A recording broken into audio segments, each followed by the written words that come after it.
BJP మళ్లీ అధికారంలోకి వస్తే రాజ్యాంగాన్ని మార్చి హక్కులను కాలరాసే కుట్ర చేస్తుందని మంత్రి సీతక్క విమర్శించారు. ఖానాపూర్ ఎమ్మెల్యే వెడ్మబుజ్జు పటేల్తో కలిసి మంచిర్యాల జిల్లా జన్నారం మండలంలో పలు గ్రామాల్లో ఆమె ఎన్నికల ప్రచారం నిర్వహించారు. రాంపూర్ గ్రామంలో ఉపాధి హామీ కూలీలతో ముచ్చటించి కాంగ్రెస్ పార్టీ చేస్తున్న అభివృద్ధి సంక్షేమ పథకాలను వివరించారు.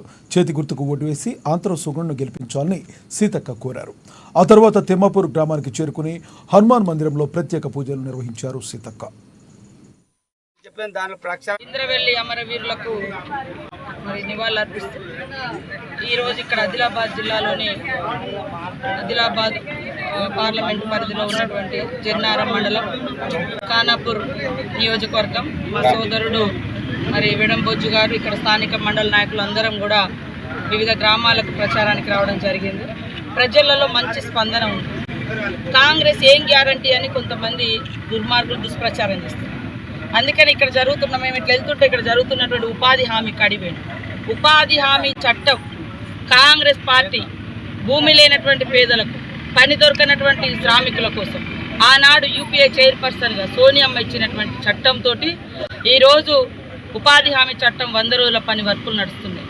ఈ 100 రోజుల పనే వారికి మేజర్ ఉపాధి.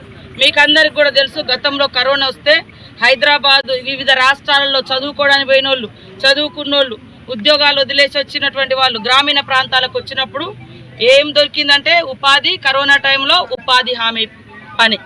మరి మోడీ గారు ఏమిచ్చిర్రు?